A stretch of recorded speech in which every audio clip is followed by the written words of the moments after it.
And we did. We did got it. We did get it. We already got it. Right now, you're telling me right now, let's just play the song again, because we're not ready. Okay? You know we're not ready. I think we're ready. Now are we ready? I think we're ready now. Let's get it. Let's do the dance moves.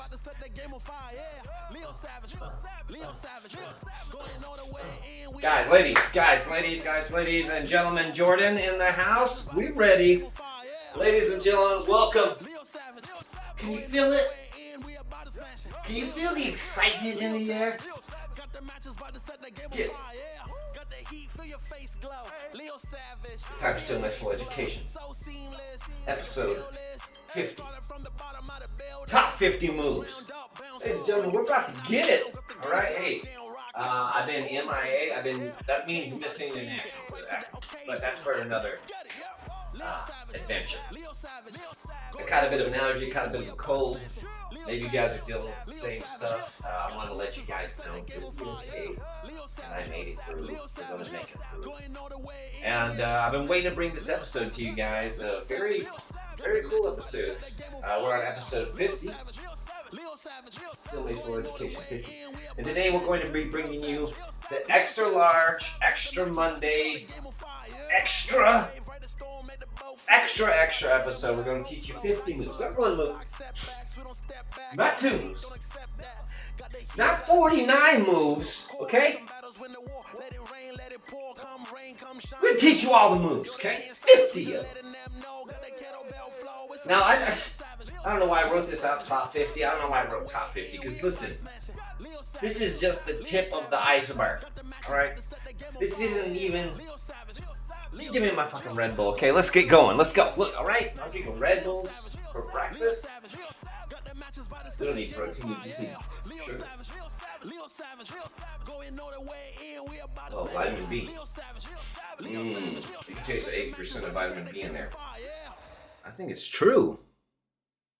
Boom, let's hit pause on that. Let's get into today's program. I missed you guys. I don't know, did you guys miss me? Am I missable? Admissible?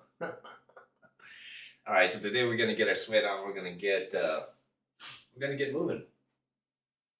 And we're gonna bring you this awesome episode today, which is brought to you by the swell folks at the Onnit Academy / Onnit Labs / Onnit Gym. Ladies and gentlemen, you guys know that Onnit has been a huge supporter of Mr. Savage. I take 2 supplements in the whole world. I wasn't going to do a promo, but I guess I should. I don't really do promos on this channel. But look, I take 2 supplements. I take Shroom Tech Sport. I take Alpha Brain. You guys fuck with that. Also, if you guys want the world's best made mace, workout mace, in my opinion, the Steel Mace Flow was created on the Onnit Steel Mace. It's like a modern day workout mace. But either way, if you guys want one of these amazing products, do me a favor, go down to onnit.com. Use promo code SAVAGE. Alright, you're going to save 10 to 20% off, maybe even more. They always have some weird sales going on. But they're sponsoring today's video. So, if you guys don't have a mace, or if you need more mace for your crew, now's a great time. Use promo code SAVAGE. You're going to save 10%, I believe, on your next Steel Mace, or your next complete order if you want to double dip with some Alpha Brain and some Shroom Tech Sport. Shroom Tech Sport's my shit, man. Like, if you ever talk about a secret weapon, why doesn't anybody talk about this? This is the shit. You know when you go to gas up your car and they got the cheap one and then they got the expensive one that nobody buys? This is it. Yeah, I take 2 supplements. That's it. And I hope you guys take advantage of this sale that Onnit is helping us out with. I do want to tell you guys, we broke a record with Onnit. We broke a fucking record with how many mace and pills you crazy son of a bitches bought over last month. You guys went nuts. What's your problem? Okay, we broke a record on it. Happy with us. They remembered our name. Oh, you're a Leo, right? Anyways, guys, I'm having a really good time. And I really did miss you guys. I really did miss you guys. I want to give also a big congratulations. Very big, very, very big congratulations. A little bit impromptu, but here we are. I want to give a shout out to Austin Levine, who is in the chat right now. He has become, I believe this is number 25 of the online certified mentored certifications. Congratulations to Austin. Stay there. Boom. And congratulations to Steel Mace Flow. Congratulations to Steel Mace Flow. We've got some of the world's best coaches out there. And yeah, you're very welcome, Austin. Thank you. Thank you for joining us. You know, I run an ad for On It and then I drink a Red Bull. You know, some things never change. Listen, when you're getting ready to talk through 50 fucking moves, not one, not two, but 50 fucking moves. Maybe we shouldn't cuss it out. Should we cuss it out? We should cuss it out a little bit, right? Okay. Hey, some of these moves you've been through before. The way I want to start this is there's really 5 basic moves in Steel Mace Flow, or I think honestly in mace work in general. Shout out to Steel Mace Flow. And with those 5 basic moves, we can really, it's my philosophy that we can teach you anything. You can learn those 5 basic moves and the appropriate stances with your body. I believe that we can teach you, or you can teach yourself, any mace move or mace flow out there. It's great to have a foundation. Now, one of the things I ran into as I got into unconventional training was people were preparing me to do unconventional training, but nobody was doing it. And so I'd go to an education that would talk about unconventional training, and they would teach you a foundation that you could go create your own work on. And I loved that. But I always wanted to go to a course where they just said, hey, let's go nuts. You already know your foundation. And I never ran into that course. Later on down the road, I did create a course, Steel Mace Flow Level 2, which picks up after the foundations. But I don't want you guys to wait forever to go to that education, to run wild, to go crazy, to do all the unconventional stuff. I want to give you guys some tools today to help you go from a level 1 Steel Mace Flow coach to a level 2 Steel Mace Flow coach. And so what we're going to do today is we're going to take the very basic moves, for instance, the ballistic curl, and I'm going to give you 10 variations of the ballistic curl, and so on. I'm going to give you 10 variations of each of the 5 basic moves, stacking up to a total of 50 moves that you can do. Now, there's a lot of philosophy in here, and I'm going to talk a little bit about the philosophy as we go. Now, this isn't an instructor course. This is just me hanging out with you on YouTube, teaching you about the way Steel Mace Flow is thinkst. Thinkst is a word. I just created it. It's think stuff. Yes. But before we do any of that, we're going to have to drink this whole Red Bull. This is not my Red Bull. This is Ashley's Red Bull. All right, without further ado, and a lot of love from the folks at the On It Academy, let's get going. Move number 1 is the ballistic curl. The ballistic curl is a very simple move in which you go from landmark 2 to landmark 2. The thing I really like about the ballistic curl is everything. It's really a genuine foundation in mace practice. Let me show you the ballistic curl. The ballistic curl, move number 1, is done with isometric intent, meaning if one elbow's in, the other elbow's in. Typically, we don't do ballistic curls with our elbows in up. We do ballistic curls with our elbows down. Now, my elbows go in towards my lats, and my hands go out towards the end of my maces. And you know what an isometric contraction is? It's when you grab something and you crush it. Or like, for instance, you put your hands together and you press them into each other.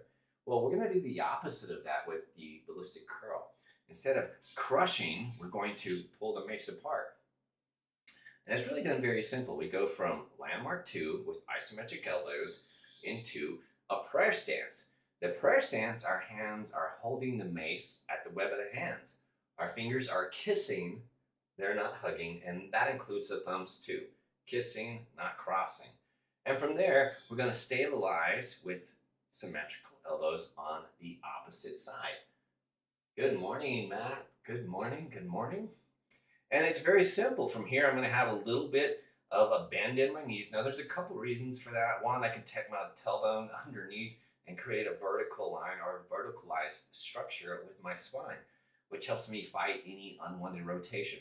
Two, if my legs are bent a little bit, they have to absorb the deceleration or the shock of the ballistic curl. The ballistic curl can be done with a short grip, meaning hands about shoulder width apart, or it can be done at a wide grip, which is, it's more difficult. The further the mace is away from the center, or center mass, your heart, the more difficult it is to keep rotation in check. And that, my friends, is very simply the ballistic curl. Look at that. Bang. Now, it is a philosophy, once you learn a move, to start adding, once you learn a mace movement, you start adding footwork. One of the basic leg contractions that we do use. Good morning, Master Ski. Yo, that's my, oh man, that guy's got some style. Okay, so move number 2, we're gonna use our philosophy and we're gonna add a little bit of leg movement. Very simply put, this is called a switch squat. It is a ballistic curl and a squat. You ever seen a squat before? Yes. If you've been in the health and fitness community for a while, you might have got into an argument or a debate on how a squat should look. Have you ever noticed people squat very differently? Well-trained athletes squat very differently. And I like to think people squat purposefully because of the baggage that they're carrying or weight. I'm going to be doing a squat with the weight in front. So for me, I'm going to try and keep a verticalized spine and not have too much tilt. This is a ballistic curl. This is a ballistic curl with the squat. I'm going to keep the mace as close to my midsection as can be, and I'm going to squat down as much as I can. And as I squat, I drive my knees forward. I'm driving my knees forward, that way I can help get my tailbone down right by my heels. I keep my mace as close as I can, and this will make you feel extremely off balance. I call it the triangle of power. Let me switch sides. In between my shoulders, hips, and knees is a little triangle. And if I can keep the mace in that triangle, you will fight the most stability you've ever fought during a squat. Because the mace is in front of me, I want to try and stay verticalized through my spine. And this is a switch squat. Any questions? Good, because I don't have time to answer them. We've only gone through 2 moves. Can you go get me another Red Bull? Guys, thank you so much for the 5 likes in the comment box. I sure do appreciate it. Another philosophy after you've learned a basic move and you've added some leg movement is add some ballistic leg movement. Instead of being so steady, it's time to loosen things up a bit. And so what we're going to do, and listen, if you teach a fitness class and you have a steel mace, do this exercise in. I know it's only the 3rd exercise, but it should be in the top 1 to 10 most ass-kicking steel mace flow exercises. We're going to pick up where we left off with our switch squat. Guys, this is a jumping switch squat, and we're going to teach this one to you very easy. We are going to do a ballistic curl and come to our tippy toes and drop back down. We're going to go to our tippy toes and back down. And so all I'm doing is going to this prayer position and doing my ballistic curl. Now we're going to add our squat to that. So we'll squat, stand to our tippy toes, pray, and squat to the other side. This is a beginner level jump squat. If you can successfully and cleanly go from your tippy toe squat, it's time to add a jump. When I jump, I get my mace into the prayer position right as I jump or I leave the ground. It's called lift. The mace acts as propulsion for me to jump up off of the floor. It helps carry me up. And that is a jump squat. The jump squat teaches an insane, listen to me, an insane amount of deceleration in your squat. Because you're landing with something that's off balance, I want you to notice just how much you slow down your squat so you can gently land from your toes to heels. Move number 3. All right, continuing on. Thank you so much, Kustin. Very good to see you. Glad you're here. Still Mace Flow Latin America in the house. The next philosophy, and we're on move number 3, is once you've learned a move and you've added some leg movements to it, it's time to start adding directionality, meaning where can I do that move on what side of my body? Can I do the move behind my back? Can I do the move on the side? And so we're going to introduce purposeful rotation to our chosen move, the ballistic curl. And we're going to teach you a flow. Oldie but goodie. You guys have probably been through this. It's called the ballistic fighter. The thing I love about the ballistic fighter is it weaponizes the mace. It takes the mace from a workout tool and puts it back into your medieval hands. Yes. It becomes a weapon again. And so from here, we're going to leave a little bit of mace tail out of the mace. And of course, we're going to do our ballistic curl. Very simply, I'm going to rotate towards the head of the mace and hit with the handle. From there, I'm going to do my ballistic curl only on the side, and I'm going to rotate and hit with the handle.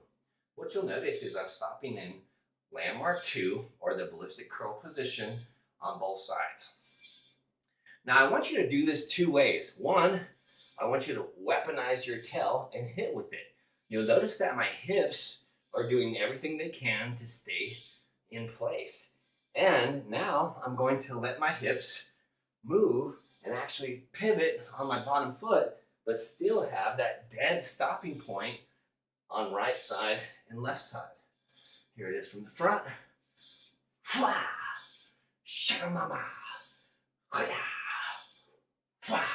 And this is called the ballistic fighter. And there you have your 3rd move. Yes. Okay. Let's keep going. On to move number 4. The 4th move is a level 2 switch step 3. All right, so we've done our ballistic curl, we've done it jumping, we've done it vertically, we've rotated our ballistic curl from side to side. The next thing we're going to do is we're going to add some movement. Now, I thought about teaching you guys very simply the step back. So you do a ballistic curl and you do a back lunge. But I think probably you guys have done that before, so I wanted to add something a little bit more fresh to your routine. This one really exercises the stability between your calf and your toes, your ankle. And so here's what we're going to do. On our, I need to move my camera down just a little bit. Excuse me, my friends. Is everybody having a good Monday? There we go. That'll work. Okay. What I'm going to do is I'm going to go into a tiptoed stance on my right leg. Now, I do this in a very structured way. First thing I do is I drive my right knee as far forward as I can. Now, of course, driving your knee as far forward as you can, your heel is going to lift up off of the floor, but it is not going to extend your ankle as far forward as it can. So I think drive your knee as far forward as you can, drive your ankle as far forward as you can. You'll notice that the heel of my foot is over the pad of my foot now. And if you've gone knee forward, heel forward, what you will start to feel is a very dominant pressure into the floor on your flexed leg, or as we like to call it in level 2, your standing or your tall stance. So I take my right leg, I go into my tall active stance, drive the knee. drive the ankle. And now I'm going to drive my hip down into my toe. What you should notice is you almost want to lift up off of the floor.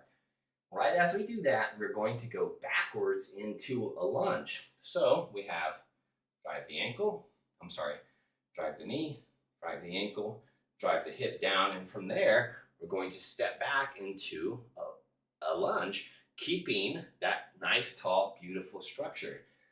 Now, as we do that, we're going to toss the mace onto our bent leg. So if you're doing this with your right leg, we're going to throw the mace onto that structured leg. I don't know if you guys ever did the moonwalk or can do the moonwalk. Maybe you've seen the moonwalk. This is the moonwalk of all ballistic curls. All right, my mace is in my left hand. Drive the knee, drive the heel, drive the hip, and switch.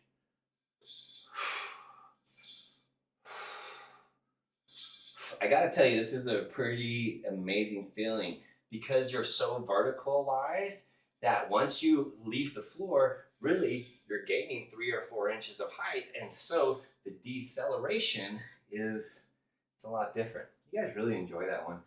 Be careful. Take time to let your ankles get to know what it feels like to accelerate and decelerate the mace and the ballistic curl.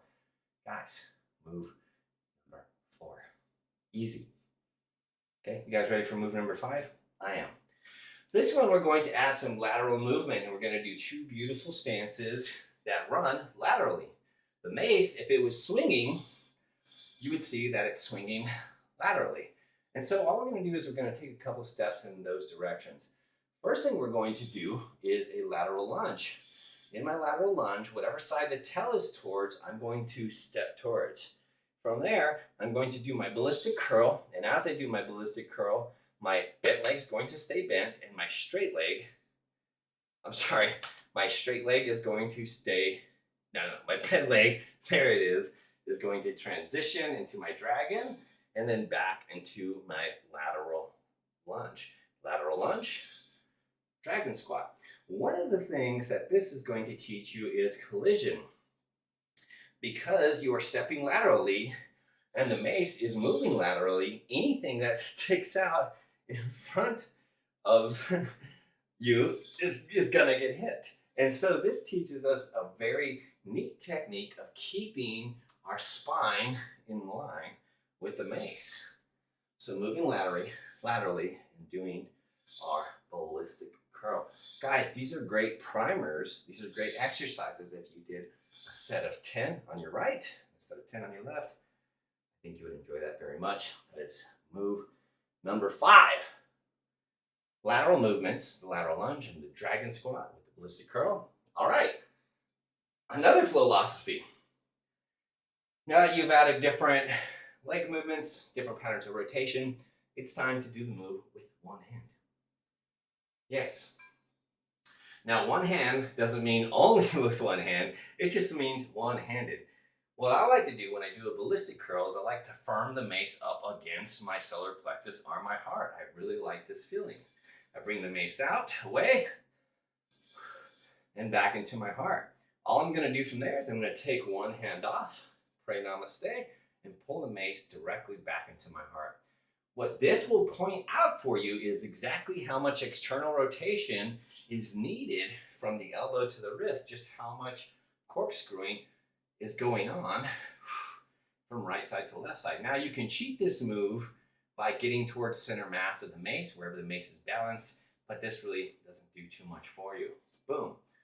Also, learning how to control the mace here, leveling out the mace in landmark 2, will help you in advanced moves like mills and such. So the one-handed ballistic curl. Now remember, if you're doing one-handed moves, your other hand should be involved. One of my favorite things to do is the high block. It gets the elbow out of the way and helps set up that prayer hand switch perfectly. And if you're thinking of adding different leg movements to this one-handed ballistic curl, you're absolutely correct. Boom, you should do that. Boom. Okay, move number 6. Going on to move number 7. In move number 7, we're going to follow our philosophy of adding rotation to our new move. So you have your one-handed ballistic curl. We're going to do our one-handed ballistic curl in our fighter scenario. So we're going to rotate towards the weight, switch, isolate the mace, rotate, switch, rotate, switch, rotate, rotate, rotate. Good for the core, good for the wrist, great for the elbow. Abel is learning how to stabilize with this huge extension, this 40-inch mace. Boom. Boom.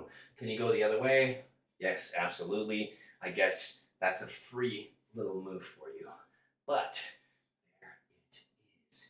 Voila. One-handed. Very cool.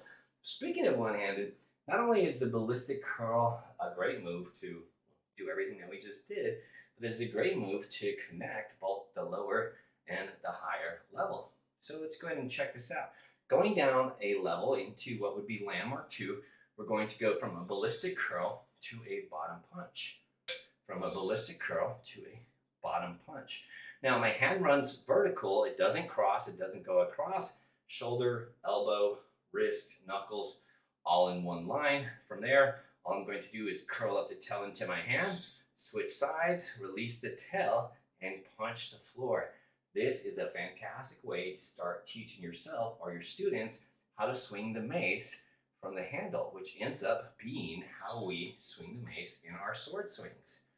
Straight down, straight up, switch, straight down, straight up, switch, straight down, straight up, switch, straight down, straight up, and switch. Yeah. All right, so going from, instead of landmark 2 going down to landmark 1, let's go up a level to landmark 3. And this is move number 10 of the ballistic curl series. Very simple. From here, we're going to go to landmark 2 into a reverse prayer into landmark number 3.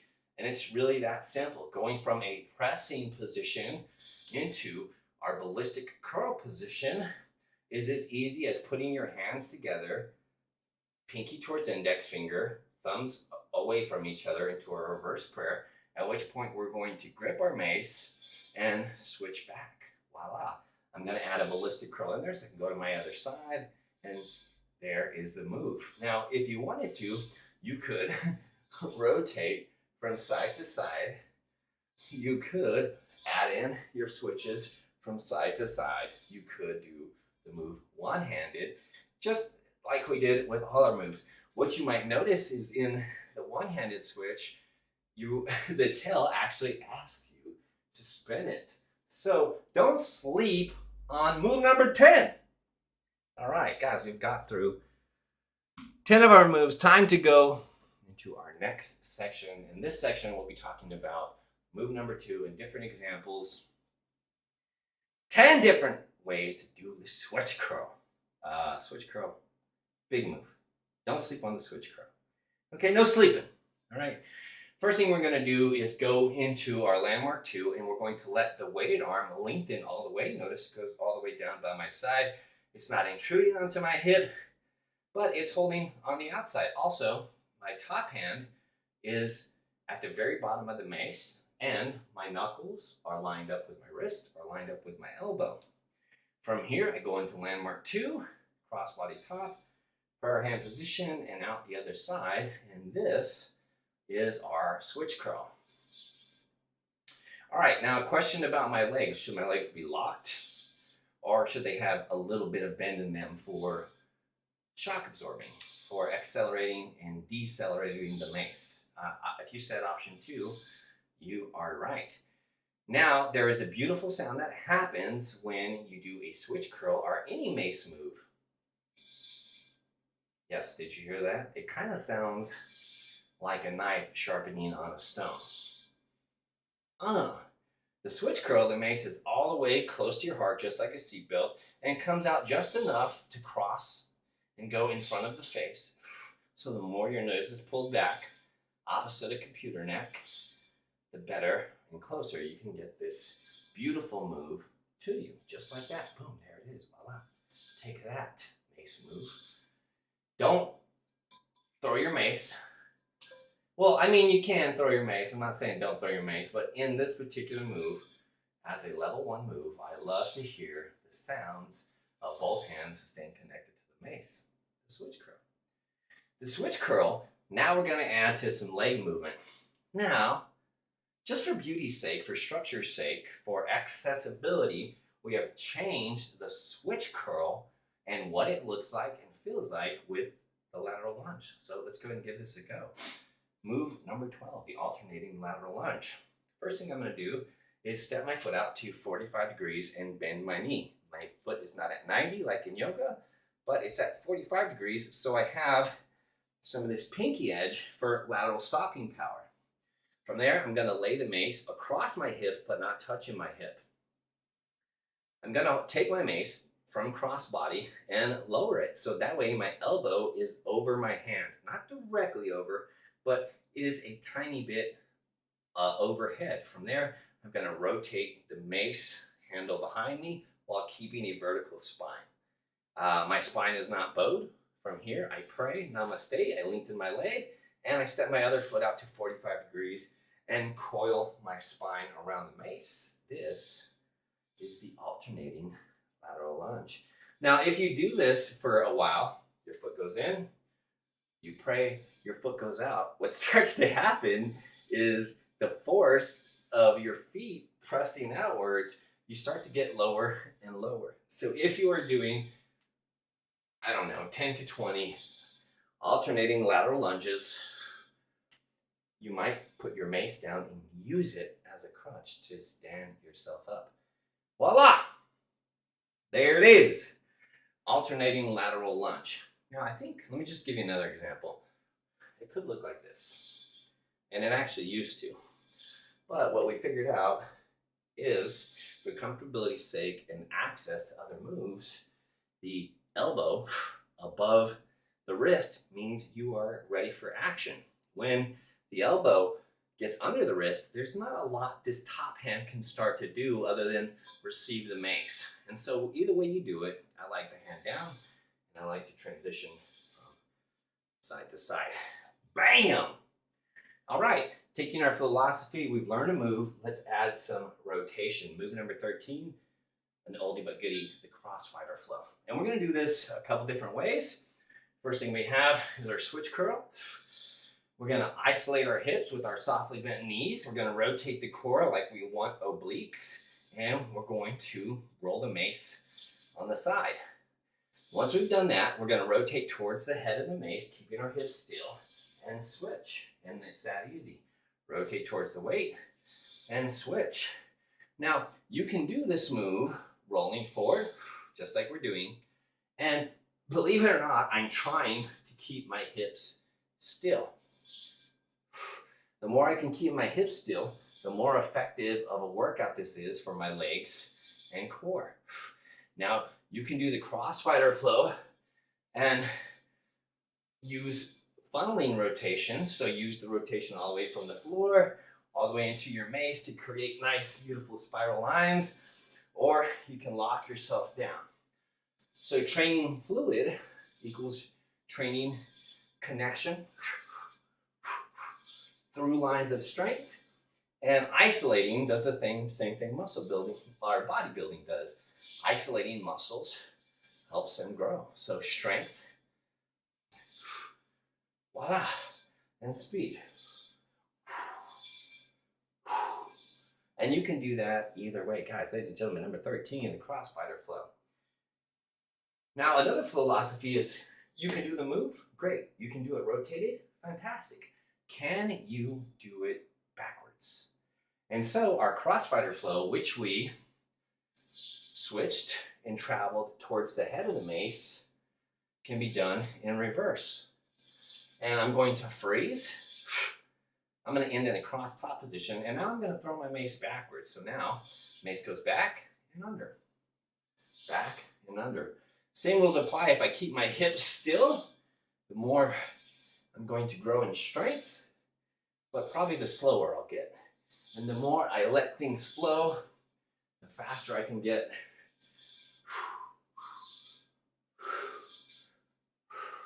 And so backwards, number 14. Hey, not bad. You guys are learning this pretty quick. All right, let's go ahead and take our move and go into a one-handed style of the Crossfighter flow, with one hand. Guys, this is number 15. All right, first thing we're gonna do is we're gonna take our mace, we're gonna pray about it, and we're gonna cross over our whole body. We're gonna bring the tail across, we're gonna pray on the opposite side, and pull through. Very easy. Now, as I do this, I'm rotating my torso as much as I can and keeping the mace outside of my legs. I'm not letting my legs rotate because then, well, your legs will get in the way. So I keep my feet to the side, I bring my mace across, pray, bring my mace across, and pray. Now, this is a really levered system. So if you watch, the mace is glued to my arm, to my forearm. My arm fully lengthens. Once my arm stops moving, then the tail drops down. Once the tail starts to drop under the head of the mace, lift happens.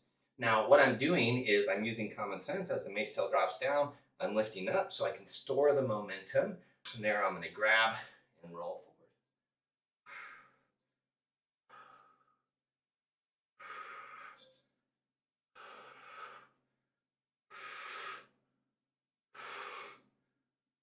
And so the Crossfighter with one hand going forward, number 15.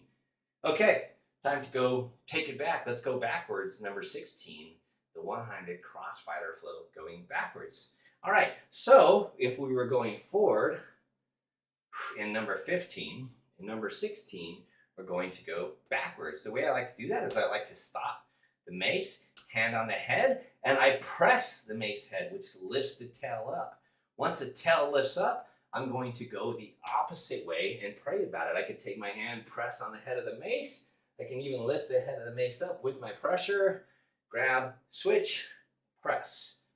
Grab, switch, press. And after some time, what starts to happen is, well, my arm trails the mace, so it is in position to catch the mace or not catch the mace. That is the question.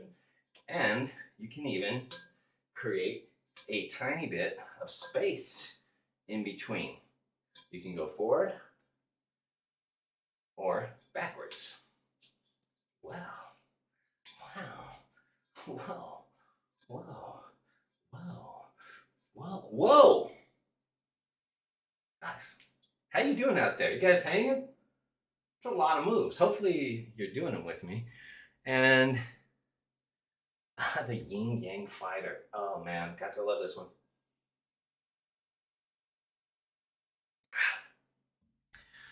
This next education piece, number 17, is the backwards and forwards fighter. And this is a beautiful one for a brain game.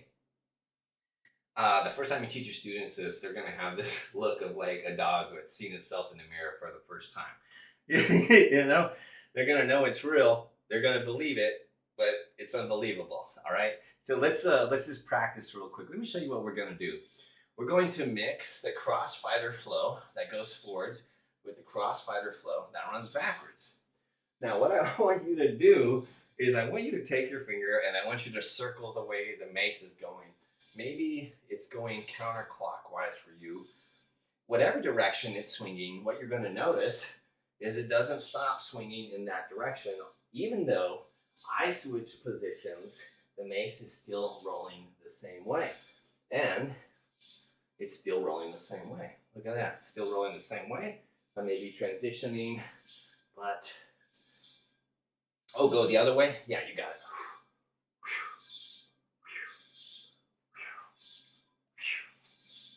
Forward, backwards, forwards. I got a little dizzy. The backwards and forwards fighter. And this one's easy to teach. It's easy to teach. It might take you a few times to get a hold of, but let's go and go for it. First thing I like to do is I like to have a dependable landmark, cross body top. It's rotated, it's on the side, and I'm going to make this my freezing point. I'm going to switch forward and roll. Oh, there's my stopping place. And every time I get to that stopping place, I'm just gonna freeze.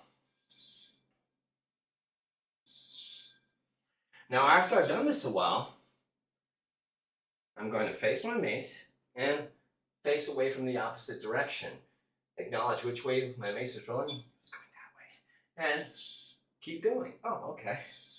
And I'm still going to stop every time I get into my position. Click. Click. Click. After I've done that a while, face your mace, rotate the opposite direction, and roll. Click. Click. Click.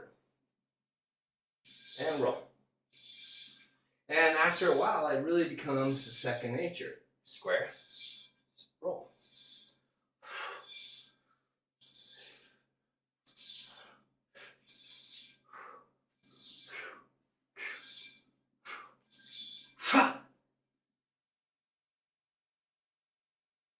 I went to that one a little fast, man. Good luck, guys.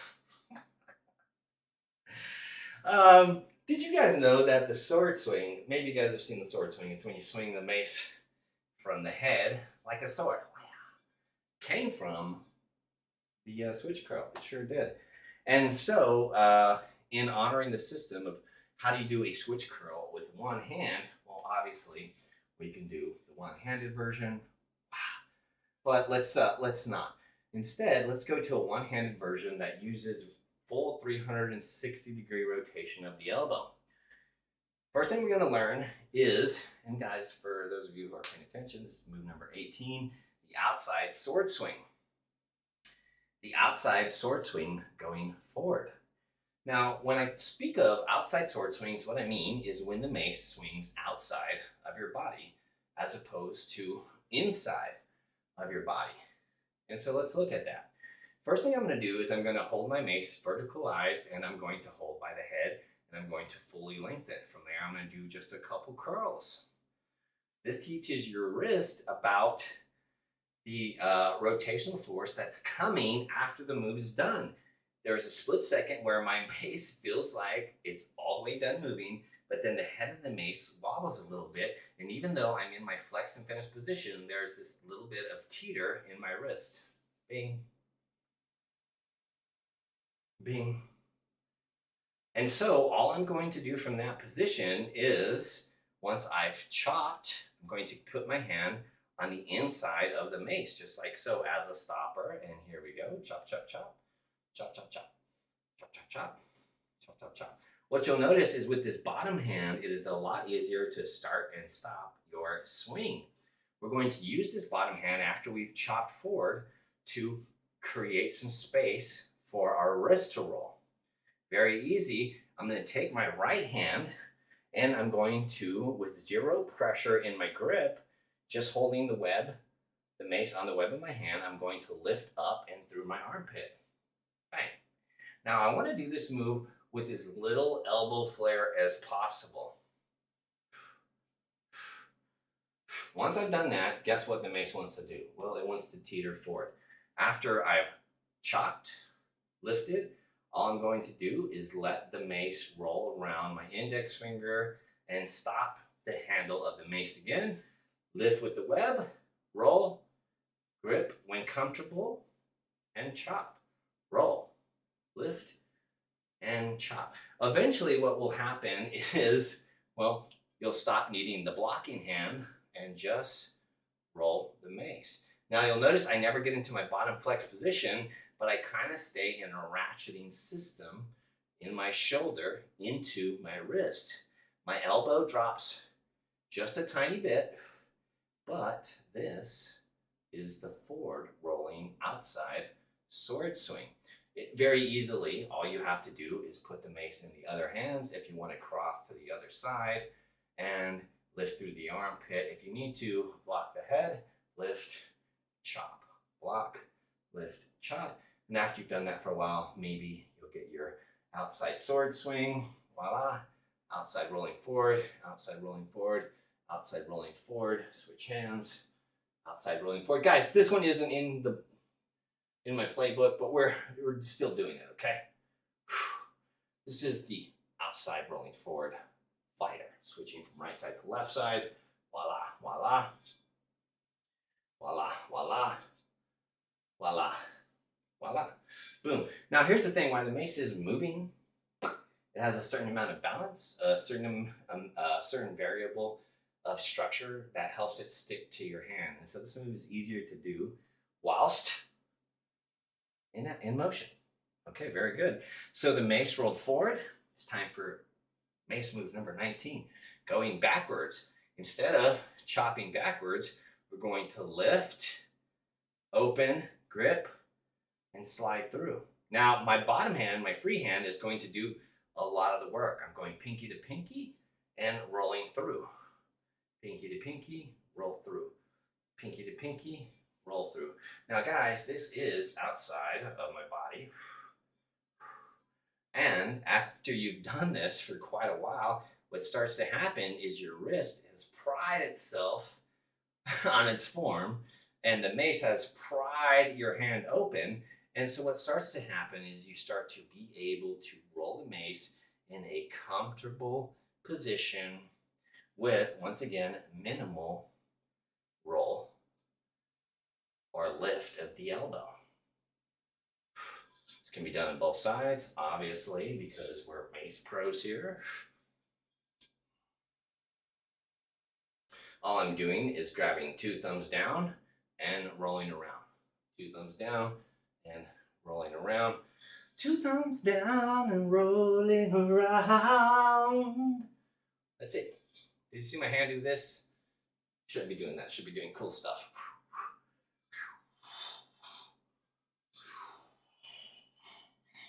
Voila! Boom! Boom! So we rolled the sword forward, we rolled the sword back. Now it's time to get to one of my favorite sword flows, the sword walk. Sword walk 2.0.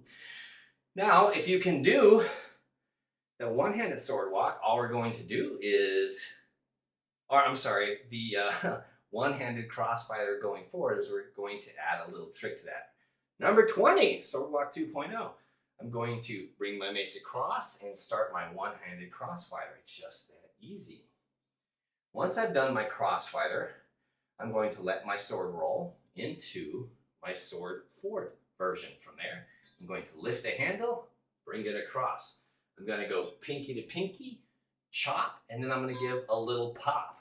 I'm going to go all the way across, pinky to pinky, roll over, give a little chop, give a little pop, roll across, pinky to pinky, chop, pop, cross. Pinky to pinky, chop, cross.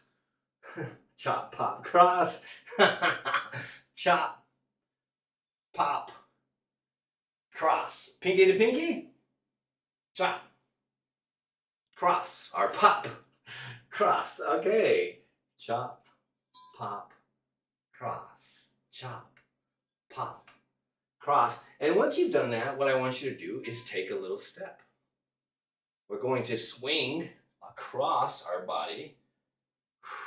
When I pop my mace up is a great time to take a step. Also, what you'll notice is when you pop, it gives you a little bit of extra throw into the mace. And this is the sword walk 2.0. Boom, boom, boom, boom. I like to segment my steps. I step to my toe for that brilliant tall structure.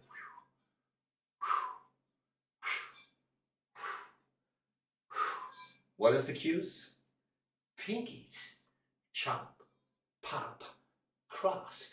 Voila! Guys, we have made it through 20 moves. How's everybody feeling? You guys feeling good? This is the lengthiest episode I've ever done, but it's episode 50, so why not? All right, going into move number 21. Is it 21? It is 21. Moving into a new segment. This time we're going to be talking about our uppercut and the different variations of uppercuts. Starting off with our traditional uppercut, we're going to hold our mace end over end, meaning both hands over. we're going to go into rotated landmark 1, keeping our body square. We're going to cross the mace across our chest and lift up on the other side.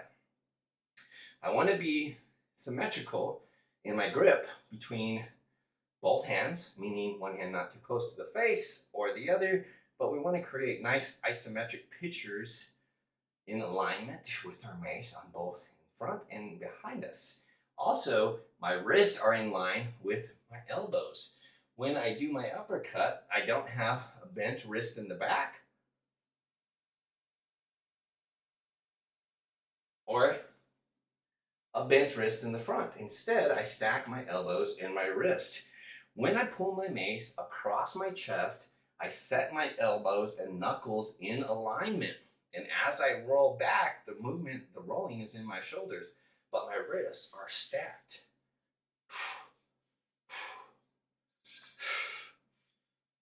Across the chest, I go right across. You'll notice that I make this nice right angle, and I keep that right angle as best I can into my uppercut. Bang, bang, bang. Traditionally, guys, I'm going to keep and isolate my hips on here. I'm not going to let my hips move side to side. I'm going to keep my hips nice and straight, and my mace too. Boom. All right. Our pivot uppercut. This time we're going to allow some rotation to go, but we're going to change the direction of our uppercut. Move number 22, the pivot uppercut. Starting out the same way, when I go into cross body, I'm going to rotate towards the handle. From there, I'm going to slingshot my mace into my uppercut. And so a pivot with our uppercut. Across the chest and up. Bam. Ooh. Sha. Adding some philosophy. Can you do it rotated though? Pop. Pop. 10 likes. Thank you guys so much. So appreciative of you guys. Cross the heart. Pivot. Uppercut. It's like a chain reaction. 1, 2, 3. 3, 2, 1. Bam. This uppercut should be trained. Explosive force should be trained. Yeah. Okay. Taking our uppercut a bit more laterally. This time we're going to cover quite a bit of room. And we're going to use our lateral step. We are going to switch from an over-under to an under-under. Over-under to an under-under. And I think that was move earlier on in the Ballistic Curl series. I think it was move number 9. Okay. First thing we're going to do is get into our lateral lunge. From our lateral lunge, we're going to step across and toss our mace into our reverse prayer switch we did earlier. From there, I'm going to unwind my feet and step as I perform my uppercut. And I'm going to repeat the steps on the way back. Lateral lunge, step front and across, reverse prayer switch, cross body top, unwind the legs, rotate the mace down, across, up, and step. Step back into cross bottom and switch. Bam. In still mace flow, moves can take a long time, and this is one of them. Let's see. 3, 2, 1. 3-second move. 3, 2, 1. 3, 2, 1. 1, 2, 3. 3, 2, 1. To switch sides, I'm just going to take a nice little step, and I like to toss my mace as I step and slide down into my uppercut and be very thoughtful with my feet. When the mace crosses my body, my foot is crossed, so the timing matches up. I step, and bam, there is my pivot uppercut from our level 2 system.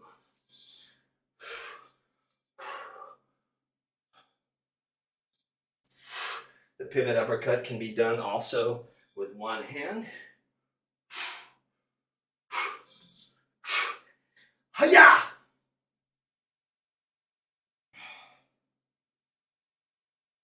Doing pretty good, guys.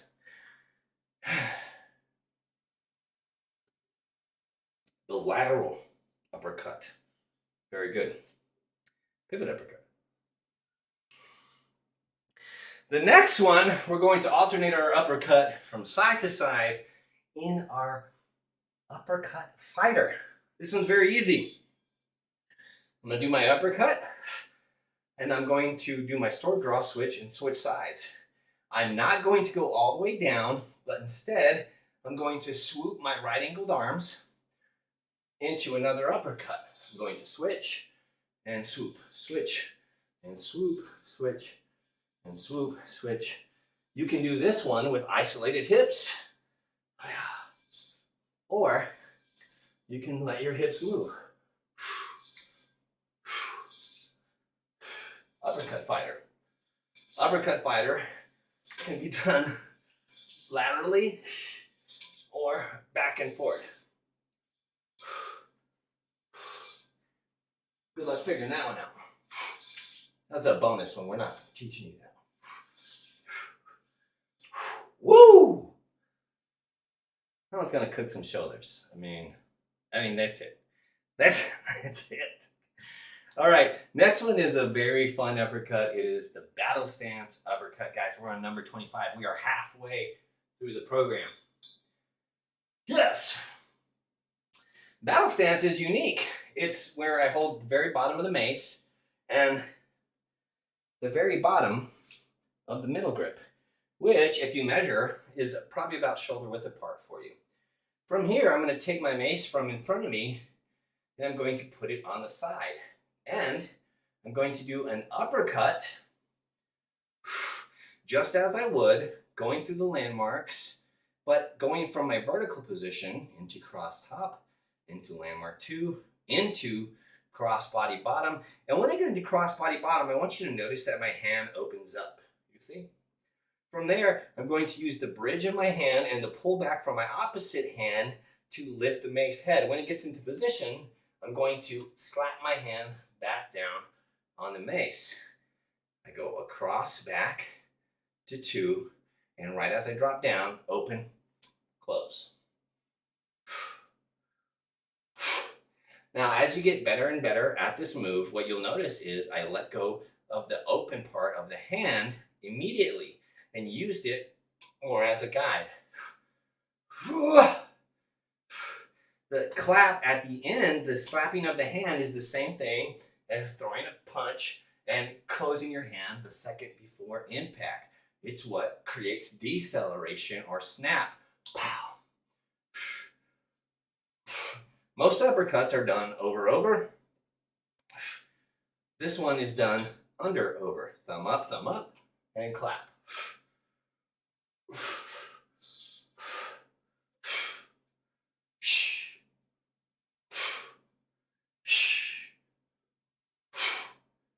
It's a lot of mace in motion. It took me quite a few reps to get in a symmetrical form.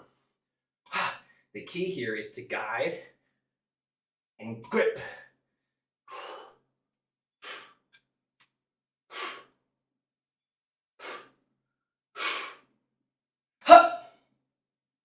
Of course, you can do the battle stance uppercut fighter.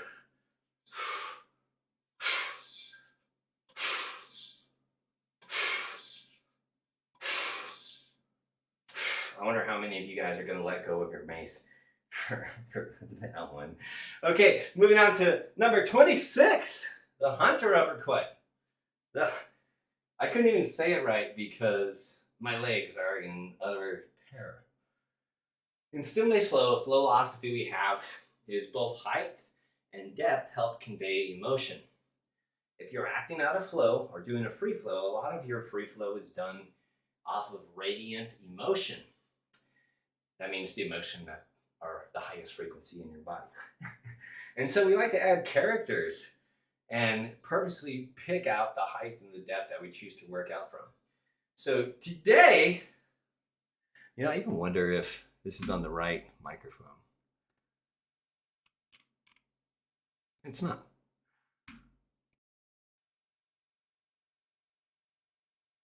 Make things work out a lot better. Okay. king of it. Absolutely, king of it.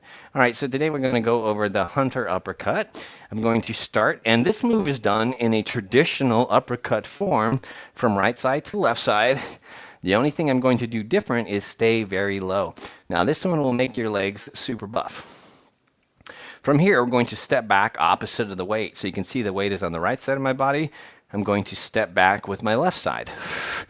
From there, in an attempt to convey emotion and also to make my legs struggle, I'm going to stay as low as I can. We call this a hunter uppercut, thinking of maybe a lion hunting its prey through the bushes. It has to stay low until the moment it strikes. So from here, with our knee off of the floor, we stay low. You'll notice how I slide my toe, and from there, I'll end in my uppercut position. And I try and stay low and slow on the way back. The hunter uppercut.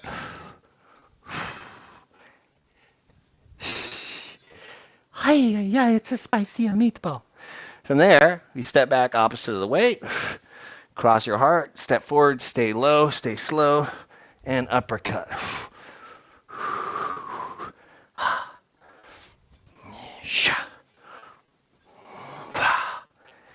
Yes. Man, I think you do 5 reps to 6 of that, and your quads are going to be smoked. I mean, that's the whole workout. The lateral uppercut, which is very fun. The uppercut runs forward and back. The lateral step runs east to west. And we are on number 27, the lateral uppercut. I'm going to take my mace and I'm going to uppercut as traditionally done. This time, I'm going to step out to the side. Now, I do these moves segmented. I step and cross and finish. Instead of slinging everything at once, what tends to happen is my hips get out of place, my foot takes the wrong angle. If I step and cross, I've planted, and now I can control this back leg and my hip from dropping behind me. Cross, step, strike. Standing position, step and cross, and strike. Oh, it feels good. How many of you guys, Mace coaches out there, you did a few moves for your class and you said that feels too good to stop doing, and so you do a bunch with your team? This guy. Okay. Up next, we have the alternating version of the lateral uppercut. And this time, all we're going to do is switch our hips from side to side with our uppercut fighter. We're going to do our uppercut, switch, uppercut, switch. Now, depending on the length of your arm, the length of your mace, it can be difficult to get your mace perfectly through. You can see my handle is touching my thigh here. So in order for this to work, my switch needs to be a little bit higher. That's why I'm switching so high. On this one, because you're not taking a step, I like to end at my final position, my mace, strike, and my foot position take place at the same time.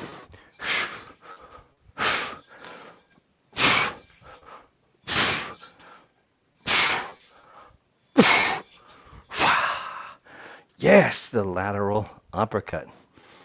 Alternating lateral uppercuts. Up next, yes, the uppercut to Shaolin 0. Ladies and gentlemen, we're at number 29. Let's do 2 more reps, and then we'll have just a very short break. So here's what we got, uppercut into Shaolin 0. This can be done a few different ways. Most importantly, I'm going to go traditional uppercut. From there, my hand is going to go over the mace. Your backhand. I'm going to keep the height of my mace with my front hand, and I'm going to grab my wrist. Very simple. There's a little hole here. I go over, through, and grab my mace, or grab my wrist. What you'll notice is the mace now is relying on your forearm to keep itself up. Uppercut, over, through. And now, instead of grabbing my hand, all I'm going to do is rotate my hand over and carry the mace, just like so. Voila, I'm going to grab the mace with my top hand, grab the back or the bottom. I'm going to sling my uppercut, drop the handle, and slide through. Whoa, just like that. I'm going to grab the mace handle, uppercut, handle goes down, hand goes through. This time palm up. Voila, this is what it looks like. Up, out, up, over, through. Wow. Now, if I wanted to, all I need to do is grab the mace with my opposite hand, do my uppercut, and slide my opposite hand through. And we'll go ahead and try this on the left side a few times. Little tip here for you. If you take your bottom hand and you grab the middle of the mace, boom, that will give you an easy way to get to the top of your mace as you roll it over. 1 second, guys.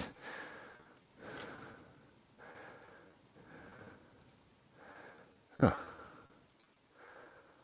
Unfortunate. Okay, anyways, sorry about that. We have our uppercut. We go over, under, through. From there, we're just going to flip the mace back, uppercut on the other side, and slide through. If you need to, grab the mace middle, so that way you can slide through, uppercut, Shaolin forward, uppercut, Shaolin forward. Now, you guys are also thinking about the different ways we did our uppercut. We did our uppercut with a pivot. And so, you can do the same move. The uppercut with the pivot and the Shaolin 0.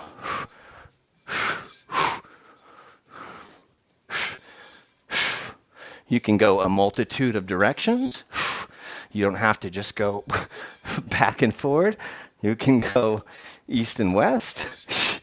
Oh, my shoulders. Sha. Yeah. Yes. Very good, very good. Shaolin uppercut, Shaolin 0. And finally, last but not least, is our our one-handed uppercut, in which we take the mace, we run all the way across our body, and in with one hand. Uppercut. A nice thing to do from there is we can add that outside sword swing. We can also add the outside sword swing. So the uppercut and the sword. All I'm doing is a wrist roll. If you want to, you can use both hands to hold the mace head.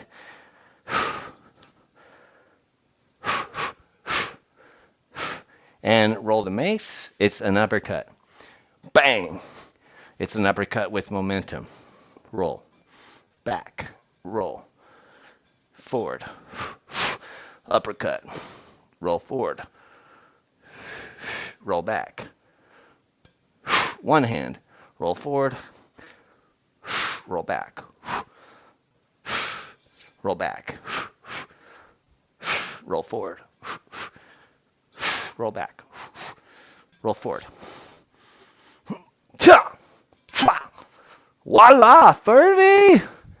Guys, we only have a few moves left to go.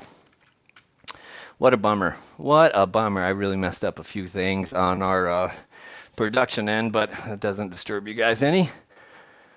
I forgot to turn my video over to monetize. So YouTube ain't paying me for this one. Oh well. For those of you who are curious, YouTube pays me about $25 a month for all this work. Not a lot. Up next, section 3. We'll be going over the bow and arrow.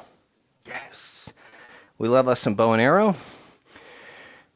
We got a bunch of fun bow and arrows. My shoulders are going to be feeling it, hopefully. Hey, if you guys are getting tired, this is going to save. So just hit pause, come back to it another time, and if you're doing 10 of these moves a day, that's a lot of work. Anyways, going on to the bow and arrow. Now, traditionally, when you see the bow and arrow, I know, we shoot it to the side. like that. Today we're going to shoot the arrow forward. Here's how we're going to do it. From crossbody top, I'm going to grip my handle into my hip and push my mace forward, just like so. Now I'm going to do everything I can to keep my shoulder down, down, down, down, down into my armpit as far as you can. Press your shoulder down. With the mace handle down here, what you will feel is the mace definitely pulling on your shoulder. Be careful not to hyperextend your elbow. Keep your shoulder down, keep your elbow safe by keeping your wrist active and turn your pinky up, thumb in. I'm actively pressing my mace out, which helps my shoulder drop down. From here, all I'm going to do is lift the mace handle and rotate my shoulders from square to rotated. The handle grips the hip. I press the head out. You get active in my wrist. Shoulder goes down. And from there, I pull back just like I'm drawing a bow. I widen my chest. I open my shoulders. And I pull back with my back elbow. Boom. And that is the way the arrow flows. Out and up and back down. Yo, Mike from Puerto Rico in the house. We got handle out and up. Now that you've done your bow and arrow going forward, what I want you to notice is that there's a big triangle of space between you and your mace. Yeah, there's a big space. We're going to use that same triangle to help create more structure for our shoulder. That way it's safe. Now listen, we got to think about our elbow. We have to think about our shoulder.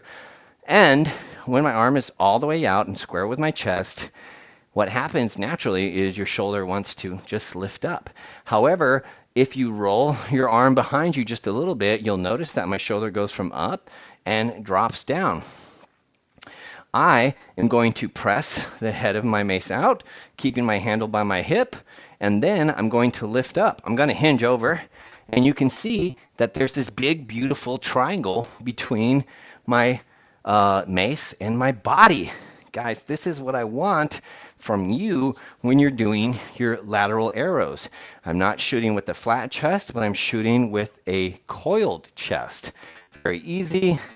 From here, we have out and up. If you want to, you can go from your crossbody top into a coiled chest position into your bow and arrow. Question, should my legs be locked or should I have that slight bend in my legs? Yeah, I should have the slight bend in my legs. That way I can deal with any instability or bouncing that happens in the mace. Maybe will translate into my shoulders. Listen, if your legs are locked and you try and balance force, it's going to end up somewhere that doesn't lock. And so having the bent legs, the tucked in hips, gives my glutes and my quads, my calves, all a place to flex and accept the weight of the mace. Voila, easy, arrow. Now that you have the arrow, let's start adding some steps. And this is number 32, the dragon arrow. First thing I'm going to do is a dragon squat.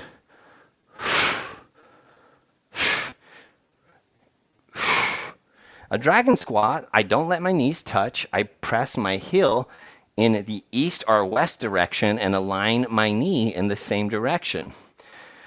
What that allows me to do is put weight towards my back leg. The more my knees are pinched in, the more dependent I am on my lead leg.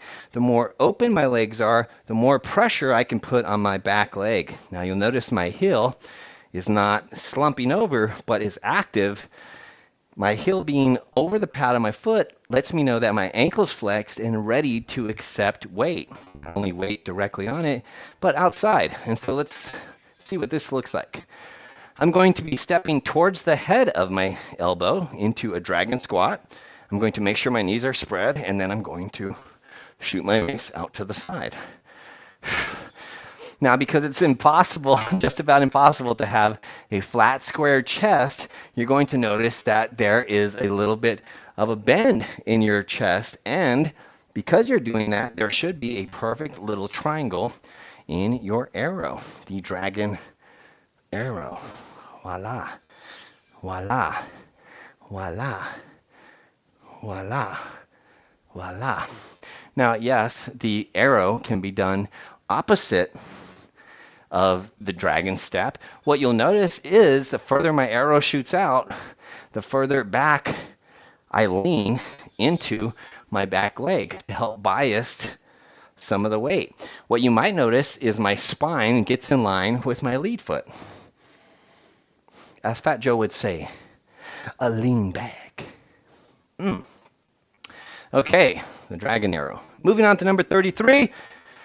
I feel like I need awesome banners that come down and hit the screen. Psh, move 33. This is called the infinite arrow. And I like to think of the shape of an infinity symbol. A figure 8. And let's run our mace through that same figure. What I'm going to do is I'm going to shoot my mace out, and I'm going to let the head drop and lift the handle. From there, I'm going to curl into my sword cradle and shoot my arrow out the other way. From there, I'm going to let the head drop, curl up into sword cradle, and shoot the arrow out. And it's not exactly a figure 8. Maybe if I went up, down, and around and added a little bit of back and forward motion, I can make that beautiful infinity symbol. Or I can just do the technique, which is nice and rigid, and it doesn't completely make that figure 8 like a cursive figure 8. It's more of a old English block print. Wow. I love this exercise. It's one that you need to train because it teaches you and your students when your shoulder is in peril, instead of fighting to get it back, it shows us a very safe exit. Arrow, let it drop, curl. Oh, this is so comfortable. Arrow, let it drop. Arrow, let it drop. My bottom hand, the hand on the tail, is making sure the mace doesn't clip my nose. And for any of you who have computer neck, this is an excellent exercise to teach you by way of consequence to get your nose out of the way. Ooh, my nose is in the way.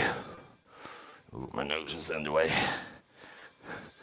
Oh, my head's in the way. I can't do it. Oh. That's an impersonation of me, by the way. I have computer neck. Anybody else have computer neck? Okay, next one is a little bit of a catapult, and it uses those same two places that we were in. We're just going to run it in reverse order. First thing I'm going to do is I'm going to get into my cradle. From there, I'm going to let my cradle drop, cross the front, and shoot my arrow in the same direction that it was. I'm going to switch back, curl under, and switch out for my arrow. If you'll notice, the mace starts here and ends in the same position. So it's almost like a arrow 360. Oh my gosh, look at this guy. I roll around and catch the momentum into my arrow. From there, I curl back, curl up, and out. I like to think of this as a catapult. Bam! Like there's this winding forest. Yeah! Let's try it on the other side. Why? Mace moves are fun. They're fun, damn it. All right, from here, which way does the mace go up, or does it go down? It goes down. That's right. The mace goes down. The handle, make sure you don't have computer neck.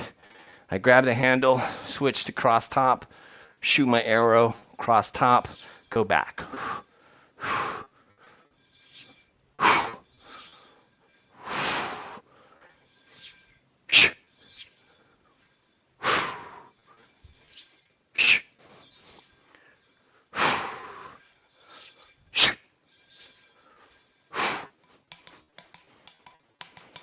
Cradle to arrow, cradle to arrow, cradle, arrow. All right, 35, the backwards arrow. So we've shot the arrow forward, we've shot the arrow sideways. Now it's time to shoot it backwards. From crossbody top, I'm going to lift and open. My hand on top is going to get a little loose too, but I should have a good grip here. So once again, cross top, I open my hand, and now I'm going to look back at the head of my mace, and I'm going to start to slide back, just like a pull cue. Now, as soon as my hand can, I'm going to grip my mace.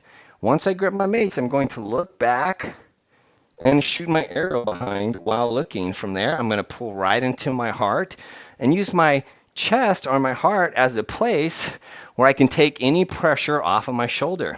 Now, you can isolate your hips, or if you don't have the mobility to, or the strength to, which I'm lacking a little bit in mobility today, I'm going to allow my hip to open up. It's so much easier than keeping your hips square. Woo! Lift the handle, look at the head, press back until grip, and look back, rotate the hips back. Pull into your chest for safety. Lift the handle, lean the head, press into your grip, look back. Boom, and that is the backwards arrow. The arrow is one of these moves that can go in any direction. It can go up, sideways, down, and go anywhere. And let's continue with our arrow project into 36, the back arrow fighter. Yes, the arrow fighter. From here, very easy. Once I've shot my arrow backwards, all I'm going to do is scoop. Cross to the other side, shoot my arrow, cross, arrow, cross. It's really fun. This lead hand creates all of the drag. My top hand gives a little bit of force, but not much.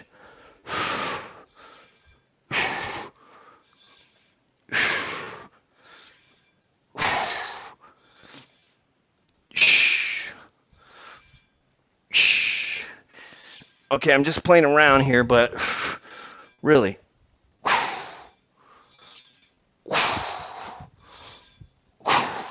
The hinge arrow fighter. It's a bonus one for you guys. Have fun with that one. Okay, time for some more basics, but fundamentally sound things that you need. Maybe you don't need them, but maybe you want them. We're going to do our arrow from our lateral steps, or from our lateral lunge. Now, there's two different arrows we're going to show you. The first one is an inside arrow. The inside arrow, I'm shooting the arrow inside of my frame or trying to get within this box. Now, if you have a very short lateral lunge, the arrowhead is going to leave your 2 feet, but I still consider it an inside arrow. The inside arrow is done by shooting the arrow towards the long leg, and you can alternate from side to side. You notice that I'm dropping down into my knee as I'm shooting my arrow, which does put a lot of pressure, can put a lot of pressure on your knee. So make sure your knee is turned upwards to the sky so that way you can flex against that inside arrow.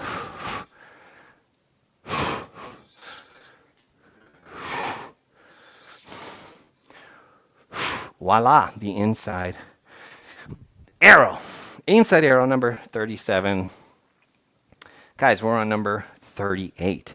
The outside arrow. The outside arrow is the twin cousin of it's the opposite of the one we just did.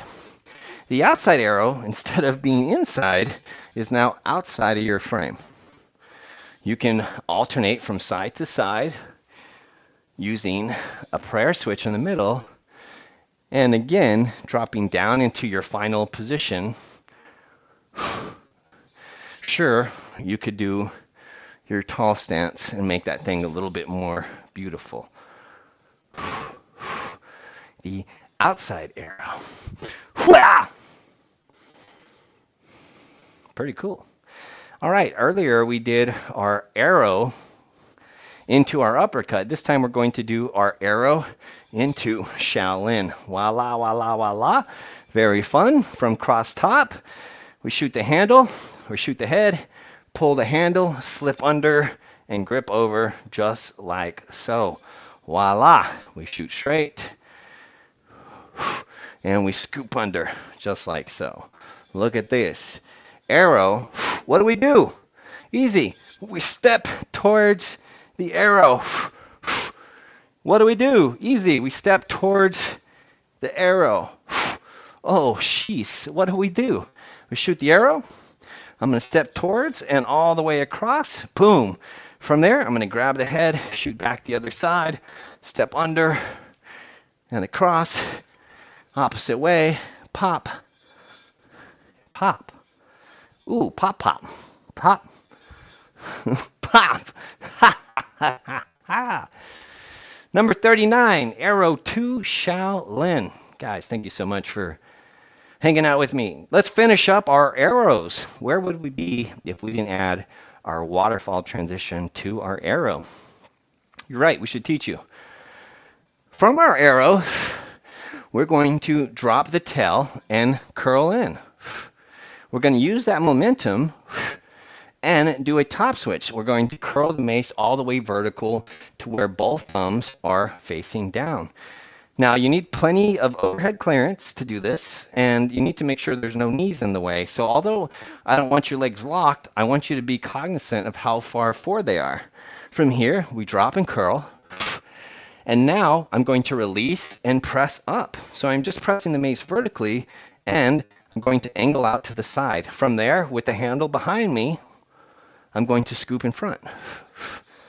I have my arrow, release the handle, curl in, top switch. Press the top, open, with the tail behind you, scoop. Arrow, top switch. Arrow, what do?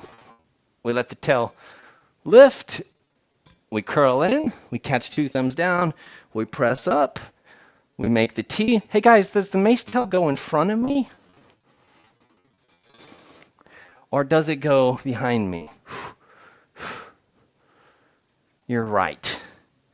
It goes behind me. Oh, do it from a lateral lunge, you got it. So we have our outside arrow, top switch, T, and behind. 14 likes, oh my gosh, let's go, team. The waterfall flow. Guys, that is move number 40. Time to get into the very last section. Very last section. This one's a... I gotta teach that? Hell no. I'm not gonna teach that. Okay, I'll do it. The fifth move, and I know we're on move 41, but you have your ballistic curl, your switch curl, your uppercut, and your arrow, and variations of those mixed in both with philosophies of triplanar training, triplanar, quad plane, the back, I don't know. You have steps, you have directionality, you have controlling rotation or funneling rotation. Your fifth and final move, the 360, and the different ways we can make the 360 flow using philosophy. Now, I like to think of the 360 as a gateway drug into fitness. There are so many things you can do with the 360, just like everything else. But I would say that the 360 is the one thing that orbits whatever muscles you're training in 360 degrees and makes that muscle responsible with momentum, with acceleration and deceleration. So training a muscle in 3D. And so the 360, yeah, it's good for your arms, your shoulders, your legs, your abs, but it's good for them in 360 degrees, especially if we add some philosophy. Now, I'm going to break down some 360s for you because there are many, but this first section, number 41, the 360, we will do with two hands. There are a couple different ways to do a 360. One of them is a no-touch 360. You know, as in, don't touch me.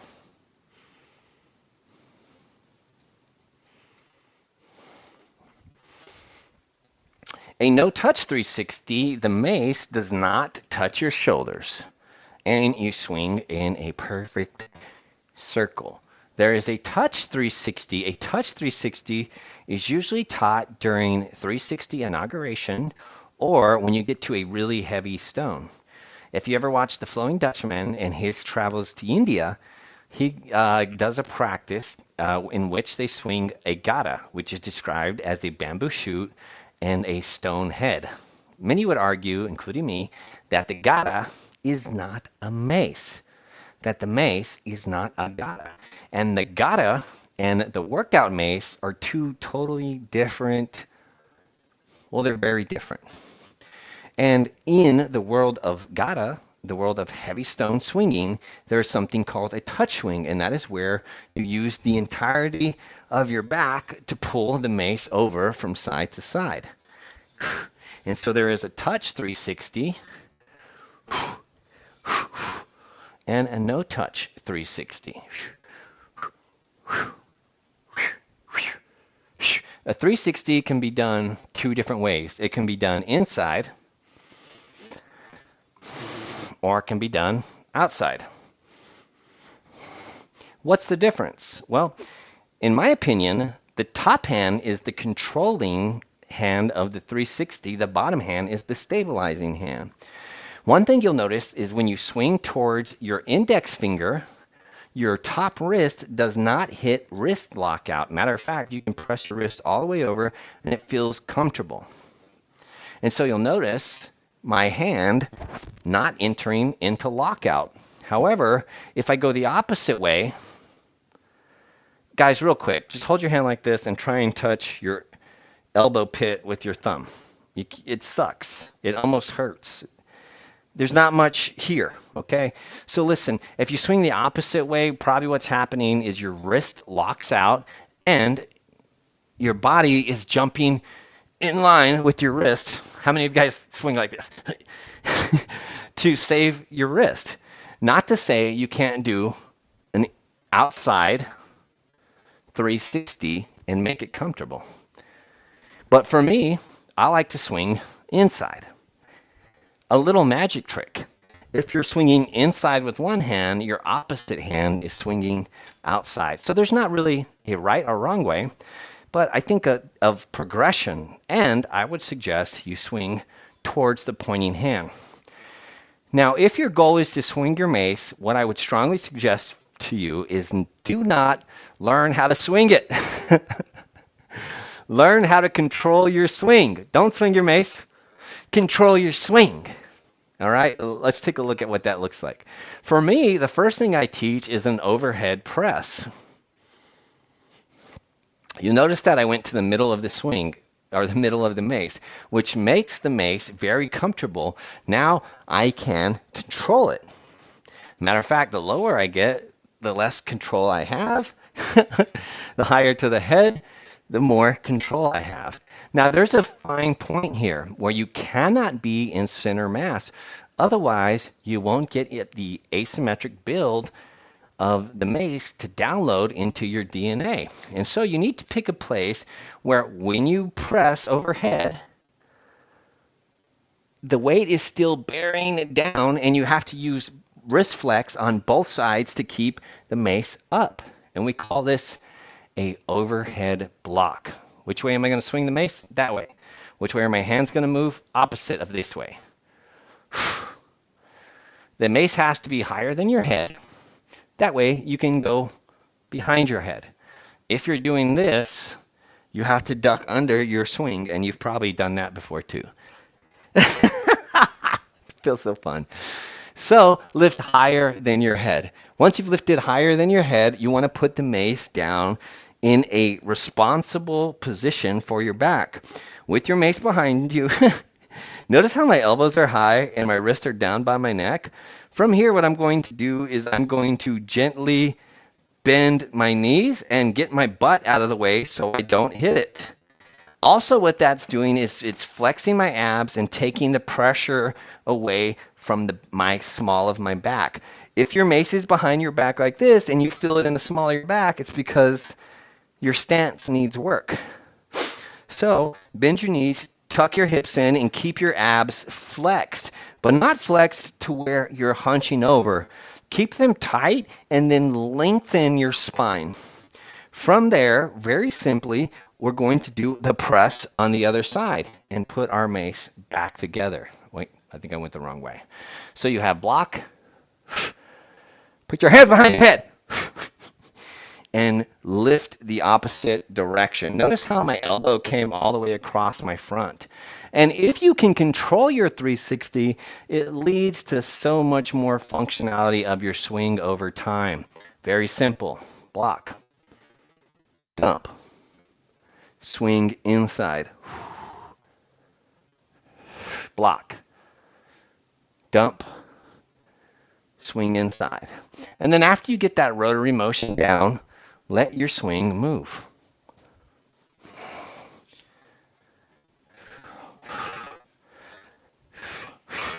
Now listen, I don't wear elbow pads and I teach 360s.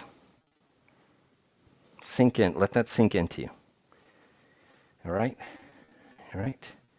I teach lunges and squats, but I don't wear knee pads, compression for my knees, my elbows, because I can keep my stuff together on my own. I don't need I didn't injure myself. Someone talked about injury. Your mace is swinging in a circle. If you are fighting that circle, your elbows are suffering and you might need to wear an elbow pad. Notice when I swing, notice when I do these two different swings, see if you can see something different between swing one, swing one, swing one, and swing two. Swing two. Swing two. Swing one. Swing two. Swing two. Yes, let's talk about it.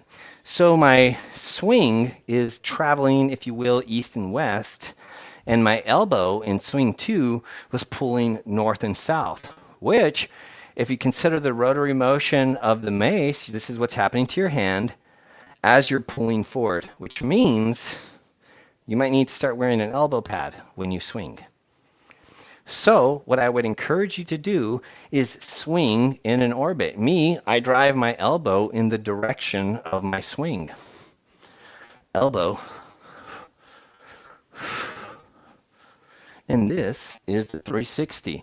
Moving on to move 42, the one-handed 360. If you can do the 360 and run your elbow across your center line, well, then you can protect yourself from that bullshit chop swing. It really makes me upset. Yeah. Hey, do me a favor. We're almost there, y'all. Hit that like button. Thank you so much for your support. In order to do the one-handed 360, I have a step-by-step process I take. Finger-by-finger process. If I can successfully swing my 360, all I do is take one finger off of my mace. My pinky's off.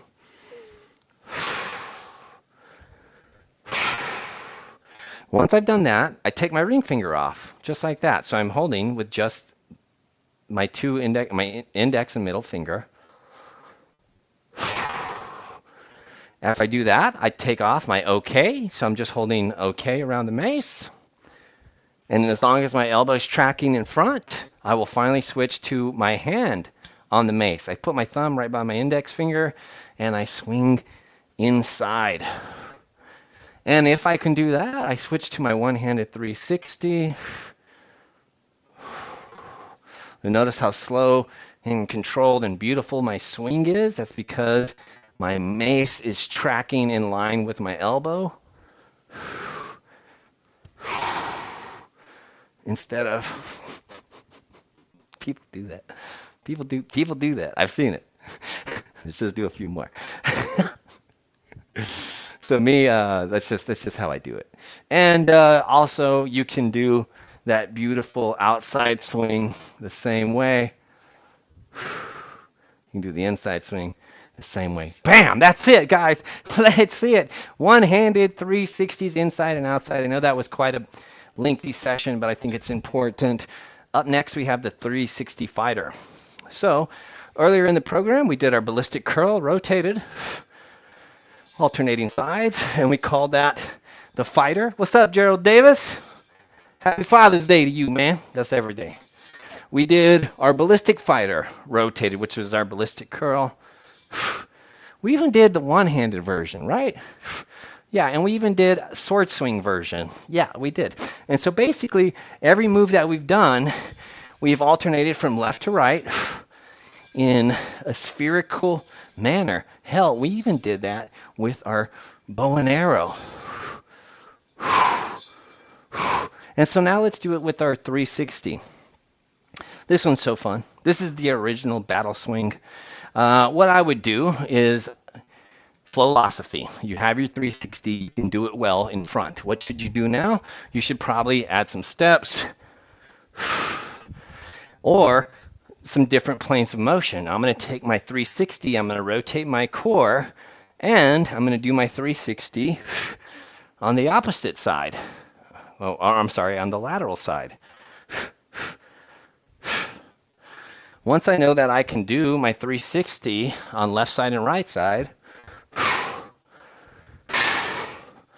all I'm going to do is a two-part turn. 1, 2. All right, 1, 2. Swing. 1, 2. Swing. 1, 2. And sooner or later, what's going to happen is your body is going to get tired. Philosophy, lesson 101. Flow often is created by your body getting tired. Your body gets tired and your mind has to wake up to defend the body. And so your body and mind work together to find the most fluid way to accomplish the goal you're trying to do. And so instead of me doing a two-part turn, what's going to happen is it's going to turn into a one-part turn. For me, I like to move one hip in front, one hip in back, and it helps the circular motion of my mace. And from the front, it looks like I'm getting ready to kill you. The battle swing.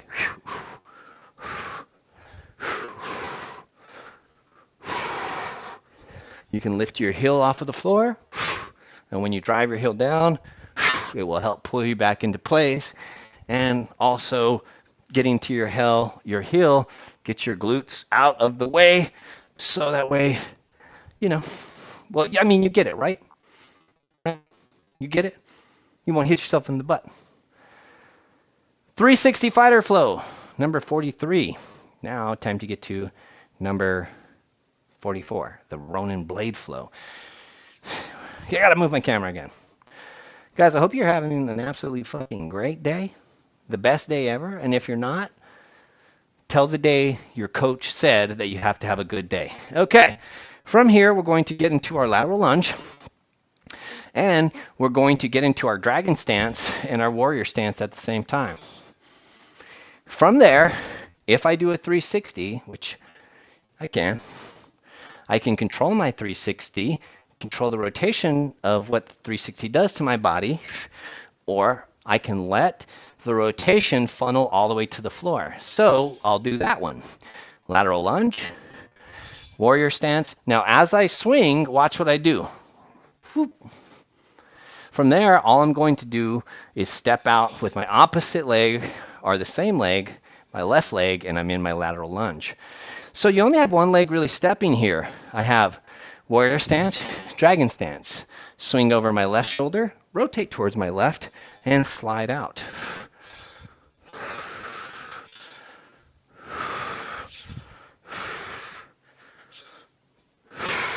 The more you can control your 360, the more you can control the unwinding of your feet. And if you want to try this on the other side, I do a skip lateral, warrior dragon, swing, unwind, and lengthen your mace.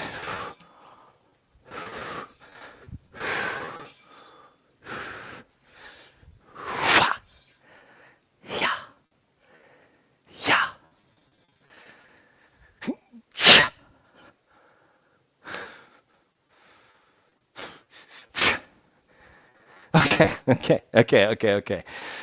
This next one is really far out there. We're on number 45. Did you know a 360 does not need to go from vertical? It can also be horizontal.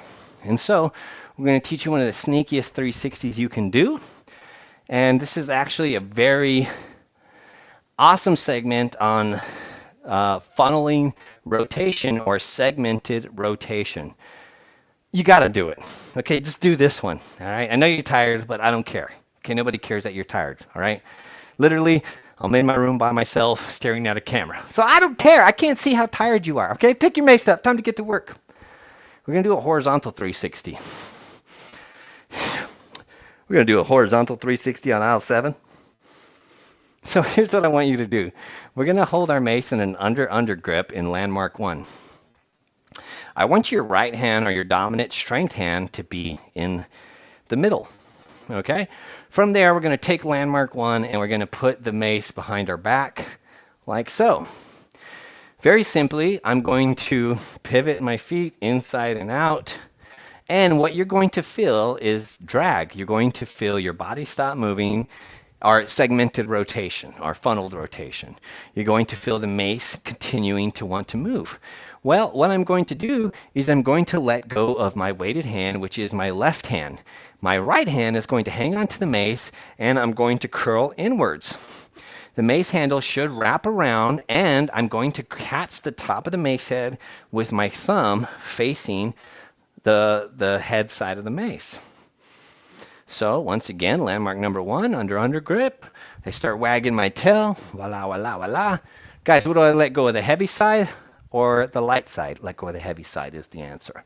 From there, I'm going to catch thumb towards the head, and I'm going to slide the mace back. Very easy, using the hips. Did you know in judo, when you throw, you need your hips? And if you notice, the mace is now doing a horizontal 360 around your body. Look at you. You're like a level 2, level 3 mace coach. Look at that. Let's try the other side.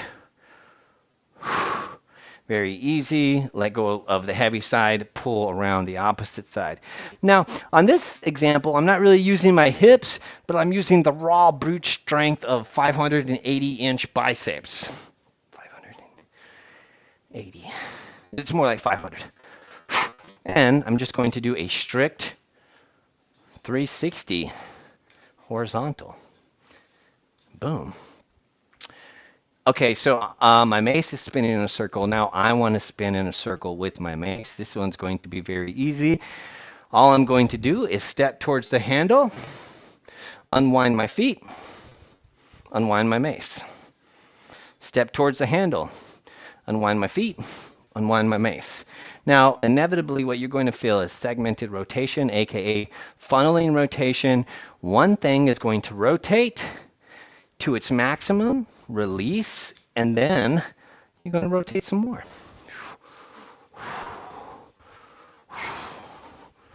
How cool is that? Is that the coolest? Now, guys, I'm rotating the same way my mace is rotating, but that doesn't mean you can't rotate in the opposite direction. I am rotating in the direction of my mace.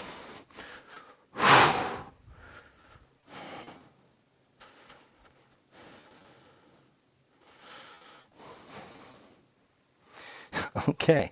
Well, guys, I don't know if you've ever seen the rotated horizontal 360 funneling rotation with the crescent steps. That's Steel Mace Flow Level 2 work, in case you guys are interested in getting your Steel Mace Flow Level 2 certification. We have another awesome class online coming up, so everybody in every part of the world can join. Bam! Well, you have your move. You have your 360 landmark 1 orbit. What do you do with it? Ladies and gentlemen, let me introduce you to 45 landmark 1 360 to the Shaolin.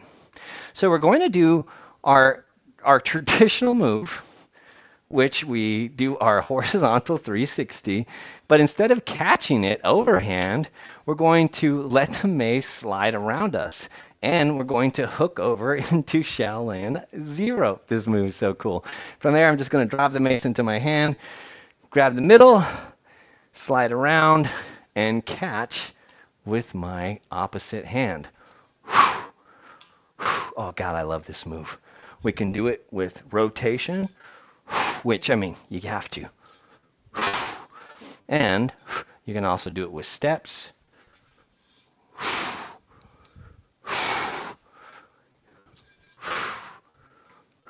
Yes. Yes.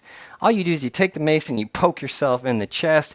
Very easy. You just stab yourself, and then you hook over and under It's that easy, okay? You just stab, and then that's it. That's it. It's easy, right? Can you do it? Let me see. That's right. You did it. You did it. You got it. Okay. Actually, I taught 46 with 47, so we're going to skip that one, and we are actually on 47. Yes, that's right. The next thing we're going to do is your Hangman flow. Hangman, very good. Your Hangman is a 360 that stops and switches directions.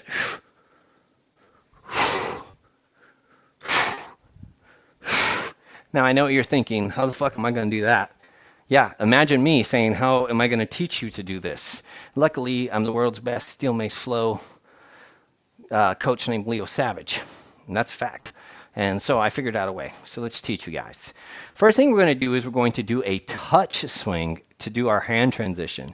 Easy. We're going to lay the mace on our shoulder. We're going to roll around to the other side. When the mace is over our shoulder, all we're going to do is switch hands. You see that? And from there, I'm going to use both hands to slide the mace underneath.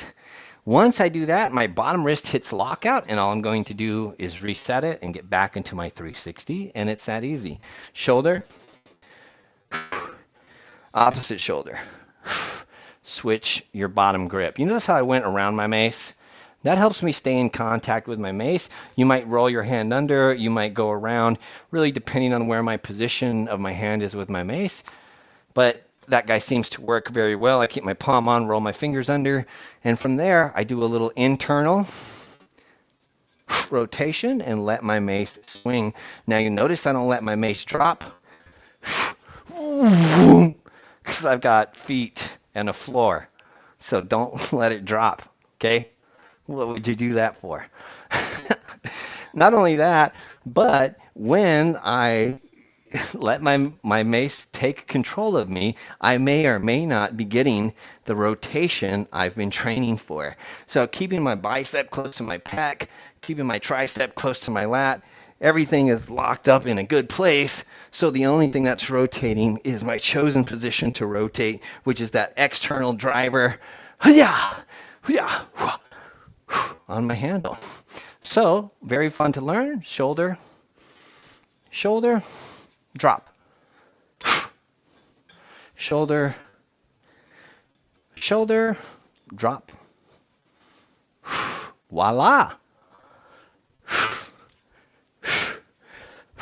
Me, I like to step backwards when I do this one. Woo. Woo. The old slide foot. The old slide foot.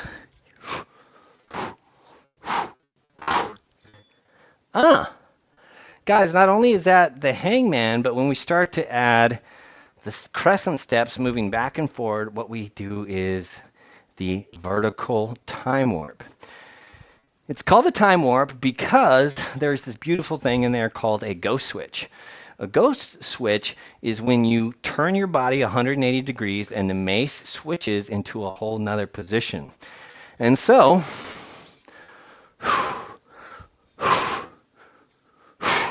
when I switch, the mace is magically behind me now.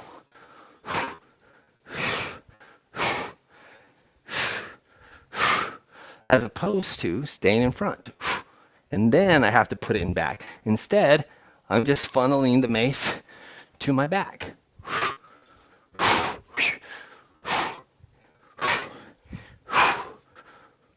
And this is the vertical time warp, which is number 47?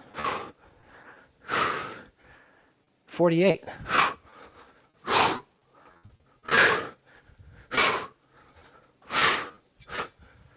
Bam! Vertical. All right, using our philosophy, our mace has gone vertical. Let's go horizontal. This is a great one. Just like our our horizontal 360. We've learned that the mace can do a 360 in a circle. Well, I think you guys all know that. If you've ever swung the mace around your head in a circle, have you ever done that? You should. We're going to swing the mace around our head, but in a specialized grip. I'm going to hold the mace in battle stance, meaning bottom of the mace, top of the mace, and I'm going to hold in landmark 2. From here, I'm going to push my handle out and circle the handle underneath into a cross grip. Now, this is difficult to do and hold in a static form, so quickly after we extend and swoop the handle over, we're going to put the mace behind our back. Wow.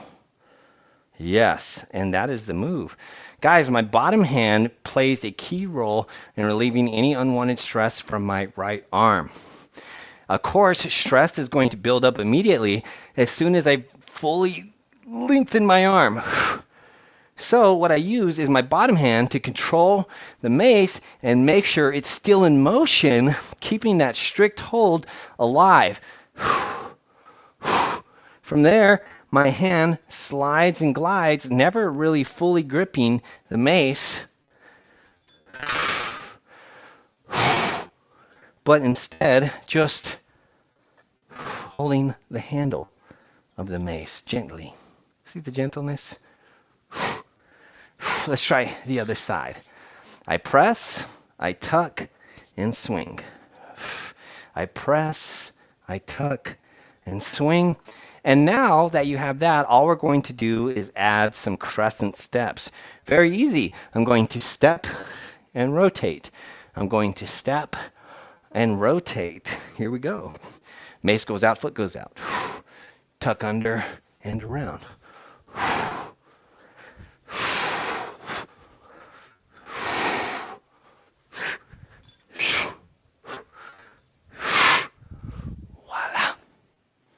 The time warp. Did you know you can do both the vertical time warp and the horizontal time warp together? You didn't. Well, luckily you made it to number 49 of the top 50. Let's go. We got vertical, horizontal, vertical, horizontal.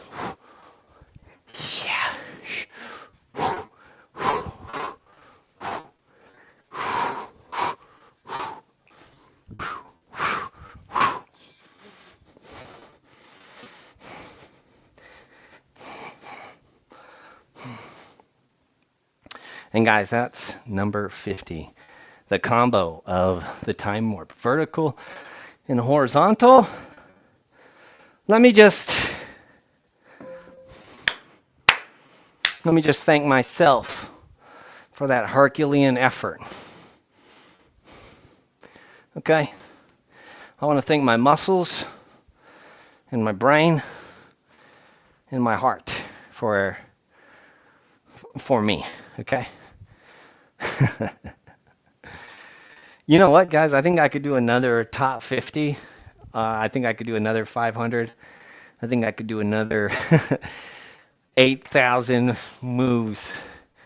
You got to think about this. Man, I'm coming up on my 10th year of Steel Mace Flow education. Can you believe it? 10 years we've been teaching, the same moves. And something happens when you've been doing the same moves for 10 years, they evolve. And when you've been teaching and doing those same moves for 10 years, it really evolves the way that you can take in the move and deliver it. I've had the pleasure of teaching Steel Mace Flow to hundreds of thousands of students across the globe. I've got a Steel Mace Flow artist in just about every country. Very excited, very happy that I've been able to put mace in your hands. Steel Mace Flow originally was not a business. Steel Mace Flow was my practice for my mental and physical strength. My mental health needed some work, and so I developed a way to meditate where I can move. I always had a difficult time breathing meditating and being with my thoughts while complacent, while sitting still. When I started to move, I started to notice that I could do all these focused things like breathing and meditating. I just got the advantage of keeping my body active. And so as my body and mind healed together, I did get in some pretty good shape. Still Mace Flow did eventually turn from my personal practice into something that I can monetize. With enough of you asking, how do I do that move? How do I become Steel Mace Flow certified? I was able to put some time in and answer those questions. I have an amazing catalog of Steel Mace Flow education, both in a level 1 and level 2 teacher's course. Now, don't let that fear you. Don't let that scare you if you want to be a Steel Mace Flow enthusiast. You can take the courses and not test out. If you just want to take the information and learn for yourself, that is a great option. If you want to take it another step further and you want to test and actually become a Steel Mace Flow educator, you can take the course and then test out if that's something that your heart desires. And so whether you're an enthusiast and you want to pick up Steel Mace Flow Evolution Ensemble for only $99, guys, $99. There's over 120 videos, some high quality education that I would love for you to have. Now, we were going to charge a little bit more for that product, but we had a horrible issue with the mics. And so we had to be creative with capturing audio, which we were, but I think since the quality was down a little bit, we brought the price down a little bit. But hopefully that video serves you in your Steel Mace Flow practice. If you do want to get certified and it's something you want to do on your own, we've got a program, our Steel Mace Flow Level 1 Education, that you can get for $299, and you just take that on your own. It's an online program that you can take over and over and over. It's got homework after every video shot in 4K, high quality resolution. And it's, I think, really the cornerstone of Steel Mace education, no matter if it's Steel Mace Flow, whatever you want to call it. I call it Steel Mace Flow. But yes, and then if you want to take it another step further and get into the artistry of Steel Mace Flow, we have a level 2 program that I designed. It is a beautiful, beautiful program that teaches you not only the moves, but the language to such a high speed program. It's difficult to name things in motion. It's easy to name things when they're standing still. When something's in motion, a ballistic movement, it can be hard to landmark and give responsible positions while the mace is moving through the air in the way it does. So I'm super proud of us for making it to this 50th episode. Thank you guys so much for doing what you can to help grow the channel, and liking, sharing, commenting, subscribing, hitting the bell notification. I can't thank you guys enough for helping me get to, I'm so proud of us, man. 50. We did it. We made it to 50. Yeah. I mean, we got sick, we got a cold, we got 2 colds, it's been a battle, but we did it, man. I'm so proud of us. I'm so proud of you. I'm so very proud of you guys. And that's it, man. That is it. Thank you so much. You guys have an absolutely fantastic day, and we'll catch you guys next time.